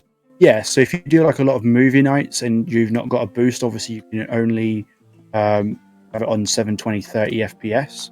Nice, man, nice. Do you know what I bought with my first Twitch check? Go on. This microphone. Oh, shit. This microphone I bought with my very first Twitch check, and I was still streaming off my console at the time. And I was using a program called Go Lightstream, where I was using my 7-year-old Chromebook to run Go Lightstream off of, and I had this microphone plugged into it so I could have somewhat decent audio. I remember them. I remember Go Lightstream. Oh, yeah, man. Days. Flat, like, Go Livestream was the shit. Do you know, I spent hours and hours and hours researching how, as a console streamer, I can have alerts and all that, because I didn't have the power to run OBS or anything. No. And I was using my PS5, my PS4 VR camera to get me on stream. Like, man, yeah, it's fun times though. But like, honestly, I got to the point where Go Livestream, where a couple of people actually thought I was running OBS. I got a little bit tricky with it. Bit inventive. Yeah, a little bit inventive. But then the day I moved to OBS, I was just like, oh shit, this world is opened up. Let's go, baby. This is what actual streaming is. Oh my god, I can do all kinds of good stuff here. What's this about? What's this about? The thing I hate about Go Livestream is that every single time you wanted to change game, you had to stop your stream and start it back up again. See, I found that was the case with the PS4, because when you streamed from your PS4, it was locked into that game. You couldn't even change game whilst you were streaming. So if you wanted to change game, your whole stream would shut down because of the PS4. And it was a little bit like, bah. But yeah, I'm glad I made the move out of direct to console. And if there is any console streamers that are watching this podcast are here with us now, use Go Lightstream until you can make the upgrade to using OBS from your console. So you direct from console, get yourself Go Lightstream, and then try and make that move to PC where you're using a capture card as fast as you can. But yeah, so you've seen these new Twitch badges, haven't you? That people can have, where it says like no audio or no video, so it lets you know as a streamer how said person is interacting with your content. Do you like them? Do you think they're a good thing? Yes, I do, because a lot of people see it as maybe someone's driving so they can only hear it, but they also don't think about disabilities. What if someone's blind? What if someone's deaf? And I think that way it can still not warn you, but like let you know that that's how people are interacting with your stream. So if you've got someone who's got video only and no audio, you have the ability to put on closed captions. That might be something that you then put on, because you know that someone can only see video rather than hear you. Yeah. And the same with audio. If your mic's too quiet and you know that it is, then you can turn it up a little bit so that you get more clear and precise, so that they can actually listen to it and enjoy it without having to listen to you sound like this from a million miles away. Do you know what I mean? Yeah, I know what you're saying, man. Have you just turned up your audio? No. Yes, by accident. You've just got. Yeah, I was going to say you've just gone a lot louder. Sorry. No, it's all good. It's all good. I've got you capped. You can't peek on here. I've got the audio capped. Okay, cool. I accidentally turned the bottom of the mic. I forget the bottom of the mic is a volume button. Yeah, it's your gain, man. Yeah. My bad. It's all good. It's all good. But yeah, I like the new badges, because a lot of like you guys all stream when I'm at work. So the only way I am able to interact with your content is via audio only, and so this badge where I'm able to use it now is become quite handy, because it lets people know that I'm listening, I'm engaged as far as listening goes, but I can't actually watch your stream, because a couple of times I've gone into people's streams whilst I'm at work. This is before the badges were a thing, and they've gone, oh PJ, check this out, I've got something to show you. And like, I can't type to tell them I'm not watching, and because I'm working, but then also I'm not watching them at the same time. I'm just listening like a podcast. And I felt really bad because then I couldn't see what they wanted to show me, and I was like, when I finally was able to type, I was like, "Yo, man, sorry, dude, I wasn't able to see that because I'm at work, man." Yeah, no, I get that. But that closed captions, I've got that permanently on my stream now. Oh, okay, cool. Actually, yeah, I can see that. Actually, yeah. I don't know, like when I was testing it, it seemed to work really, really well. As to whether or not it does when I'm actually streaming is another story altogether. I've been told it's very hit or miss, but anything that I can do to try and enhance someone in a position where they can't hear, then I'm going to do it. I mean, like anyone who wants to be able to enjoy this stream should be able to enjoy this stream, no matter how they're trying to enjoy it. Yeah. So yeah. So yeah, the new badges, I do like them. I do like the new badges. I think they're a good idea. Like I said, it's also good because it's also not just about whether you're driving. It's also good for disabilities as well. Yeah, absolutely, man, absolutely. But one thing that makes me slightly nervous about the new badges, and this is kind of being a bit pessimistic more than anything else, or maybe realistic more than pessimistic, is say you spend most of your time going into people's streams and you're showing the no video display. What if everyone just started doing that back to you because they know that's how you consume their content? So as opposed to them when they would normally watch you, what if they all decide, well, I'm just going to listen to you. That's it. That's all I'm going to do because that's all you're giving me. And it has that mentality brought with it. Do you know what I mean? Yeah, I get what you mean. Equally, then, how I would personally feel about that was, people don't understand situations. You know, not everyone is always available all the time to watch or to listen. So if you're seeing someone who's got video only or audio only, and your instant reaction is, well, I'm going to go into their stream and only listen to their audio, watch the video, then that's maybe not someone that you should mess with. Yeah, do you know what I mean? Because if that's their mentality and immaturity of it, then I kind of feel like you shouldn't really have that as part of your community. If someone's like, well, you're doing this, so I'm going to do it straight back. Like, it's very spiteful, isn't it? It is, and that's very what I mean. childish. You don't really want that as part of your community. I don't, anyway. No, I'm not. I agree with you. I wouldn't either. But it's just the thought. Like, what if, because this is now a thing, what if this happens because of it, and you start seeing a bit more like, oh well, you only interact with my content in this way, then I'm only going to interact with your content that way. Yeah, because you'll notice in the Twitch world, man, there's a lot of people who will only support you for as long as you are supporting them. Like, and Twitch shouldn't be about that. Like, you should support the people you enjoy, and people who enjoy your content, you shouldn't necessarily have to go and support their content. Do you know what I'm saying? Yeah, there's actually a streamer who I was fairly decent friends with, who, because I wasn't in his stream for a couple of weeks because I was in a bit of a bad place, actually blocked me and banned me from his channel. Unfollowed me, and then unfollowed me on everything else, and I was like, what's the point? Like, why have you done that? Like, I've been away for 2 weeks because of something serious, and now I've come back and you've just basically gone, you've not supported me, goodbye. Yeah, it's mate, it's like this is that nasty I got you for life, bro. Me go, appreciate it, Tomo, man. Me and you, bro. It's this nasty side of Twitch that not many people speak upon, to be honest with you. Like, there may be all these hot takes and stuff like that, but no one really speaks upon the darker side of Twitch, and this is definitely one of those darker sides of Twitch.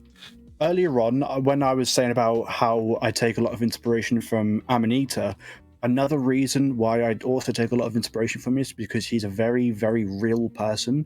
He knows that Twitch isn't all butterflies and rainbows. He knows that there's a very dark side to it, and I have to thank Jake for that, because he has kept me away from the people that are a part of that sort of dark side of Twitch.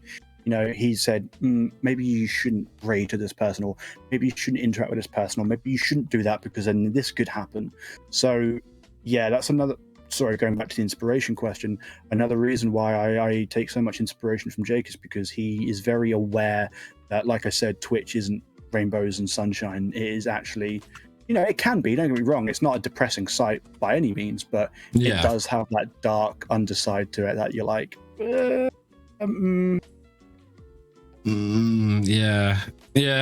It's just, I think the dark side of Twitch definitely needs to be brought more to light for people to understand that it's there. It's not as you say, it's not all sunshine, butterflies and rainbows. There is things you need to be careful of, things you need to be watching out for, and things you need to stay away from. Like one of the first things I learned when I was streaming was when someone typed something in your chat in a foreign language that you don't understand, is to not read it out because you don't know what you're saying. Nope. And I was about to try and read out what the person was saying, and then someone in my chat wrote, "No, don't do it. Don't read it out. You don't know what it says." And then I went into Google Translate, translated it, realized it was innocent, but at the same time, I could have been saying anything. It could have been anything. I will give it up to Mix It Up though. Mix It Up has an auto translate feature. Oh, does it? I don't know why I suddenly went through puberty there, but like the guy from Simpsons. Yeah, literally. Yeah, literally. So, do you think, like, with the growth and stuff that YouTube gaming has now started to take on, with they're able to give gifted subs now on YouTube gaming, you're able to raid people with YouTube gaming. Do you think that YouTube will become the streaming platform? But not just that, but there's also TikTok. Now, TikTok, this is fairly new. I don't know if you know this or not, but TikTok now allow people to subscribe to your channel, your live streams, and you can get emotes as well and the subscriber badges. So again, it looks like all these platforms now are looking at what Twitch does and are implementing that in their own way. But honestly, I don't think TikTok's going to be the platform to take out Twitch by any stretch of the imagination. But YouTube gaming, however, I think has a real capability of doing it should they want to. I personally, although I understand why YouTube gaming would do that, I think people are too comfortable. I kind of feel like no matter how much you shove a new site that's, you know, ambiguous and has got all of these new ideals for streaming, people are like, yeah, but I'm used to Twitch. You know, I've put loads of money into the streamer on Twitch. I've been a 50-month subscriber to this person on Twitch. No matter how much I think you tried to get people to go from Twitch, don't get me wrong, there are people who would obviously go from Twitch to other platforms, but I personally don't think that for the foreseeable future anything's going to take over from Twitch, because I think Twitch, with its countless issues, if you say streaming to someone, if you say to someone, I stream, the first place that people go to is Twitch. And that's because it's got its name rooted so deep into streaming and gaming that I kind of feel like it's going to be hard for people to overtake that. You know, this is the same with Spotify. But you say, oh, I'll send you a link on my music. Like, oh, do you use Spotify? No one goes, oh, do you use Deezer? Deezer, yeah, like the fuck, no one uses Deezer. I kind of feel like it's the same thing with Twitch. You know, you stream, oh cool, where do you stream? No one's going, oh, do you stream on Facebook? Because, you know, we're not 70 years old. But Facebook, I don't like how non-private Facebook is when it comes to streaming, because like fucking you go into a live stream on Facebook and it's your real name that goes into their chat. Yep. And I don't like that. Not only that, but what the fuck is up with the 15 streamers just streaming Subway Surfers, man? What? Oh, I know what you're talking about now. Recommendation on Facebook Gaming is for someone playing on their iPhone and they're playing Subway Surfers. Hey man, maybe that's what sells on Facebook Gaming. 70-year-olds, that's what I'm saying, man. I mean, like, it's just the thought of streaming on Facebook, like, or even going into someone's live stream on Facebook just makes me, throw up. Not gonna lie. The only time that I've ever ever streamed on Facebook was once, and that was when I was a young teenager and I was playing a gig, and I streamed the gig so that my family could watch it. That is the only time I've ever streamed to Facebook, and that is the only time I ever will stream to Facebook. Yeah, that's fair enough. I understand that. Yeah. Otherwise, like you said, it's so weird to go into someone's stream and have your full name, and people can just click on it and just find out everything about you. And it's like, I'm just here to watch a video game, man. Like, what the fuck? Yeah, it's a weird one. It is a very, very weird one, Facebook gaming. But in my honest opinion, if YouTube get themselves sorted to the point where they have maybe even a separate YouTube gaming app, much like they did, with YouTube Music. Yeah. And they based it around what Twitch offers, so that like you're able to find streamers through game category, and then you can sort it out into size of channel, viewers, high to low, all that kind of stuff. You can search via tags and all that kind of stuff. I honestly think YouTube will eventually become the one-stop shop for everything content creation. I do believe that in the future, maybe not the immediate future, but definitely in the future, like YouTube has the potential to take over. I mean, obviously, if you'd say, if anyone became viral, if you watched videos, it was always on YouTube. So you've kind of got YouTube for videos, and you've got Twitch for streaming and gaming. Now it's getting to the point now, I think within next 10 to 15 years, if YouTube keep expanding and keep evolving what they're doing, it will get to the point where Twitch is still up there, but YouTube is just kind of taken over, and YouTube will be known as a site for videos, gaming, and streaming. Yeah. And then you kind of got a mix of all bags. Then you can watch music, you can watch comedy, you can watch someone stream, you can watch gaming walkthroughs, you can watch Let's Plays. It's then a central hub for everything that Twitch has been trying to be, but YouTube's been around longer. Yeah. I mean, it's Google. They're one of the biggest presence on the internet. If not the biggest presence on the internet. And they definitely have the power to do it. And now they're starting to attract big Twitch streamers over to their platform. I imagine that these Twitch streamers, these big name Twitch streamers that have gone over to YouTube from Twitch, have had a lot to do with them implementing raids and gifted subs and stuff like that. The only thing I don't like about YouTube gaming at the moment is the discoverability of the platform. So everyone complains about how undiscoverable you are on Twitch, but half the time I find that people aren't actually using the discoverability tools properly, such as game tags, your tags, because you can actually break down in your analytics as to what tags people are actually using that have found your channel, which is really, really informative. Like brick building's one of my big ones. The tag brick building is always something that comes up with people searching for me. I usually just type porn and you come up. What can I say, baby? I'm bringing the heat. But yeah, and at the moment, the way it works on YouTube gaming is it's impossible. Like, I struggle to find anyone streaming on YouTube gaming at the moment because I'm not following anyone who streams, granted, but it's not like, oh, this person's live, you might be interested in this stream, or this person's live, you might be interested in this one. It's just like, I follow Tim the Tapman on YouTube, and I get recommended his live streams because I'm subscribed to his channel. So once they sort out that aspect to it and they can cater to the smaller content creators, then I think you're going to see a lot of people move. Yeah, I agree. I mean, there's that other site, Trovo?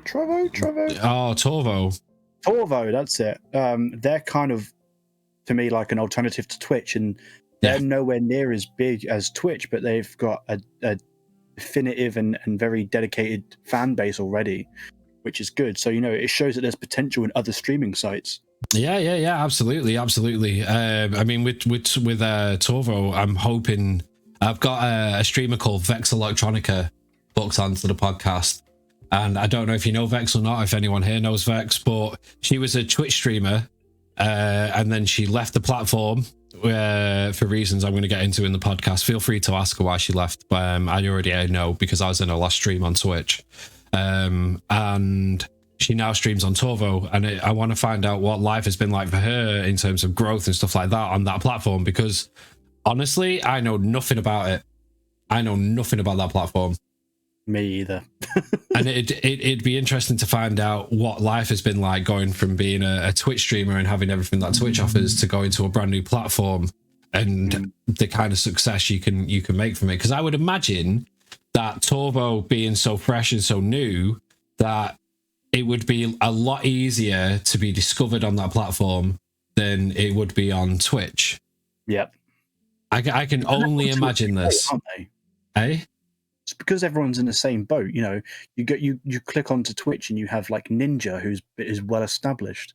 You have, you know, for example, Nick Merckx or what's it, Pokimane.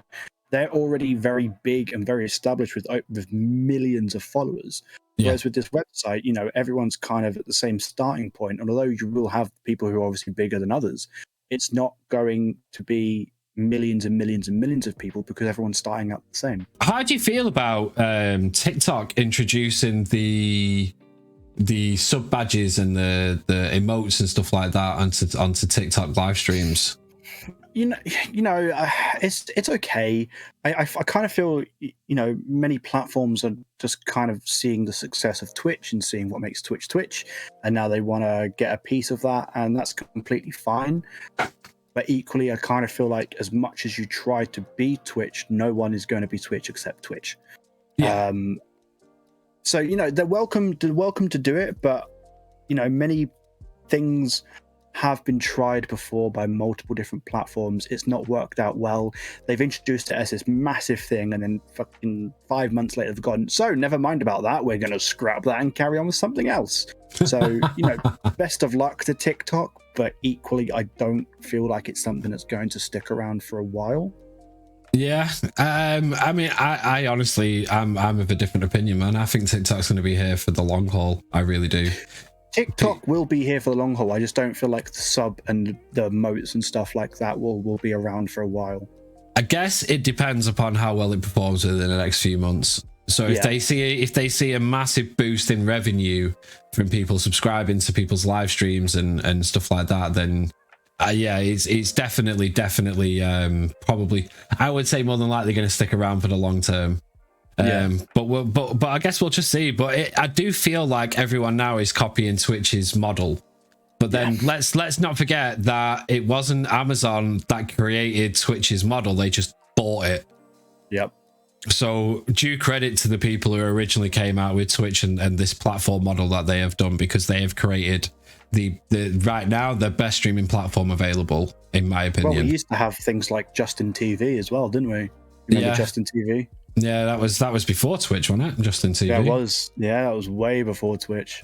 Do you think it is important as a streamer to be putting your content on other platforms to grow your Twitch channel? No. Don't get me wrong. I think in some ways it can help, but I don't think it is the be-all, end-all to growing your Twitch. I think being on Twitch is a good way to grow your Twitch, and networking on Twitch is a good way to increase your community and interaction on Twitch. You know, your Twitch isn't going to fail because you didn't post that TikTok that you were going to post, or your Twitch is going to fail because you didn't post a tweet when you was going live. You know what I mean? Don't get me wrong, it's all factors that come together collectively and will help, but it is not the be-all, end-all that if you do not post on other social medias, your Twitch is going to fail and not grow. Because, you know, it's only until recently that I myself have started posting on TikTok, I've started posting on YouTube and Twitter, and before that, I was just on Twitch, that was it. And I managed to find myself very luckily getting a very wholesome community, a very supportive community. And that was literally just from networking with people and making friends with people. I didn't need to start up a TikTok and put a million hashtags and be like, hashtag follow for follow, because that shit doesn't fucking work. No, it fucking doesn't. It doesn't. It never works. If you think it works, then you're an idiot. But, sorry, just put it out there. But, no, there's ways to go about things. And I think if you've got something that you want to focus on, such as Twitch, focusing on your Twitch will grow your Twitch. Yes, You know what I mean? And using the tools that Twitch give you in order to get your content out there, like, will help you. Absolutely. If you focus on your TikTok, guess what? It's going to grow your TikTok. But you try and get someone in this day and age to get the attention span to click a link to go to a different website and click follow.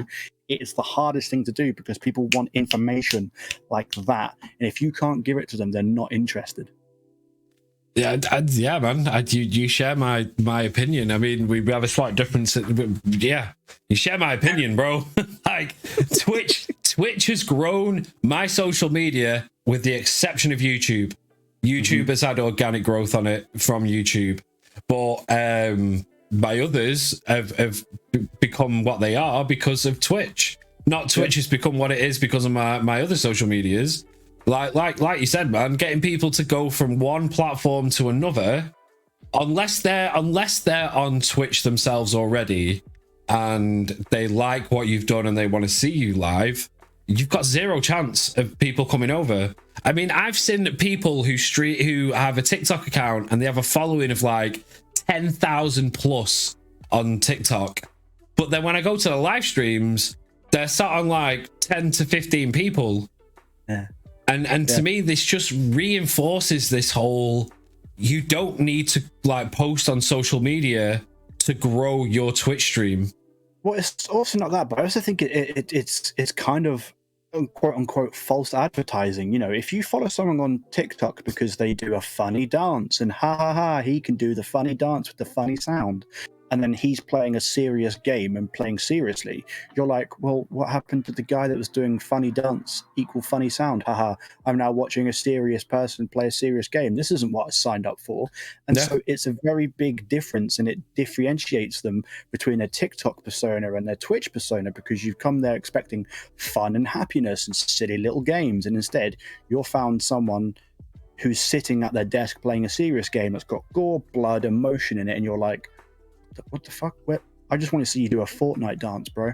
do you know what I mean? Yeah, I know exactly what you're saying, and yeah, it's so true. But I can't stress this point enough. It is good as if you're taking streaming more seriously. That it is good that you have other social medias out there. But I always treat my external social media to Twitch as its own platform. So I'm creating a community or a follow base on Instagram. I'm doing it for TikTok. I'm doing it. Do you know what I'm saying? Like, I don't ever post on these platforms with the intent of them coming to my live stream. But if people, if the byproduct of it is that they do come to my live stream, then I'm happy. Yeah, result, but it's not the main focus of it. Absolutely not. Absolutely not. I'm not losing sleep over it. Do you know what I'm saying? Yeah, exactly. If someone follows me on Twitter, but they don't follow me on Twitch, I'm not going to DM them and be like, excuse me, sir, I can see you followed me on Twitter, but not on Twitch. What the fuck are you doing? Like, who cares? So what's your thoughts on Hover? At first, I was like, okay, this is sick.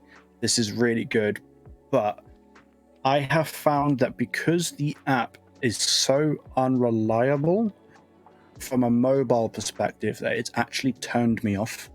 Right. You know, obviously you can use it on your computer. But equally, like on my phone, if I'm trying to upload a video and I've got 50 million bugs happening, and then after all the effort of trying to upload a video, the video still hasn't uploaded. Oh, mate, it's nothing worse. I'm just like, well, what's the point, man? I'm not even going to bother doing this again. And that's something I've had a few times with Hover. So, you know, in terms of community and finding new people, it's good, but you have to go through such a ball ache just to get to that point. So for me, Hover, I've met some amazing people on there. Okay. Claude. For example, Claude Wig, absolutely. Also, Where's Wolfie? He like, those two found me on Hover and came to my stream from Hover, and now I'm involved in their streams and they're involved in my community, and from that aspect, it's been great. I mean, I've met another Lego content creator on there. Again, she found me on Hover and came through to drop me a follow, came through to my stream, and I went to her stream to check her out, and then she hit me with a raid later on that night because I was streaming that night. And yeah, it's like the few people that I've met there, it's been amazing. However, the one problem I have with Hover is it has, because every single person on there is a content creator. Every single person on there is a content creator. It's rare that you find someone that isn't a content creator. And whether we like to admit it or not, but every content creator wants their content to do well and wants their stream to do well. Yeah, before anything else, before wishing anyone else luck or the best of luck in the world, obviously they're all looking out for themselves. That's okay. I understand this. That's fine. But because of that reason, I don't know whether that person's engaging with me because they're wanting me to support them, or whether they're engaging with me because they genuinely like my content. Yep. And yeah, I completely get that. It's like, what do you have an ulterior motive to this? Exactly. Whereas if someone likes my content on TikTok or YouTube or Twitter or Instagram, I don't feel that motive. Like, it could be that motive why they're doing this. But Hover gives me that vibe, and I'm so glad they got rid of gravity as well. Yes, because that gravity, I legit did not know whether or not people were interacting with me for the right reason. Because that gravity was like, it was without question. You got points for GGing people and points for liking and points for following. And that would boost your gravity. And the more gravity you had, the more your content would be boosted. So whilst at the same time, it was great for undiscovered streamers to be able to get their content out there, it also forced, and I do mean forced engagement on people's content. And when they got rid of it, I was like, thank God for that. Do you know what I'm saying? Like, thank God for that. Yeah. But at the same mistake. Yeah, but at the same time, you still don't know, because everyone's a content creator. Like, I've met some amazing people on there, some genuinely amazing people that have found me, and then I've interacted with their content and I've enjoyed what they're doing, and we've built this friendship. But then there's I have over 1,500. I think I'm on nearly 2,000 followers on Hover, and I know for a fact that probably 1,000 of them are just people who've just followed me because they wanted my attention for their content. Yep. I've had that. I actually, really funnily, had someone follow me from Hover and then message me, and then he was like, why haven't you followed me back? I'm like, I, one, don't know who you are. Two, you play content that I am not interested in. And three, messaging me to ask you why I haven't followed you back isn't going to make me follow you back. just hang on a minute. Let me follow you back, mate. Hang on a second. Yeah, I'm down for that follow for follow. Absolutely. Yeah. You know what I mean? And it's just kind of like, you can tell then that people aren't interested in you. They're interested in your engagement to them. Yeah, they're interested in you as a number, basically. Pretty much. A statistic. The problem I found with Hover as well is that it had like a for you page like TikTok, but it was never for me.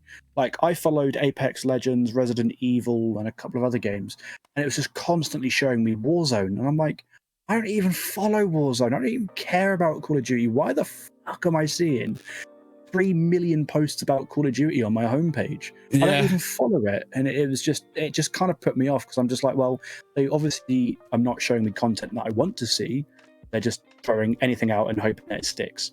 Yeah, no, they absolutely, man, absolutely. And I mean, just chatting is the biggest thing on there. The biggest. It's just chatting.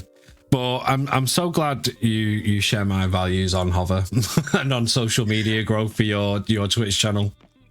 Like I said, Hover started out as something good, but I think as it's gone on, the flaws are starting to show.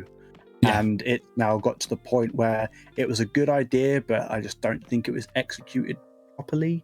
No, absolutely. I mean, the idea behind it, with the fact that it says you're live, and the fact that it says you can go direct to people's Twitch channels direct from the app by a press of a button on the video that you're watching, so you're not having to go to their profile to click a link to then take you to it, is amazing. I think that's an absolutely amazing concept, but I would like to see that on an app that isn't just dedicated to content creators. Yeah, I really would. If, like, TikTok, for example, or YouTube Shorts, which obviously YouTube Shorts are never going to like allow you to go to Twitch from their channel when they've got YouTube Gaming. But the premise is still there. If they had this button that you could press and it would take you to whatever website they put in, that would be amazing. So rather than having to click out to go to the profile, to click to go to the website, blah blah blah blah blah blah blah blah blah blah blah, you could just click a button and go straight to it. Yeah. But yeah, I thought it was amazing, man. I thought that button was amazing, and the fact that it says you're live and there's a whole live section as well that you can use. I thought it was really good. DonYule, thank you so much, man. It's been absolutely blessed to have you on the podcast. Thank you so much for taking the time out with me, guys. You lot right there, thank you so much for joining us, being part of it, asking the questions you've asked, even though some of them was like, what?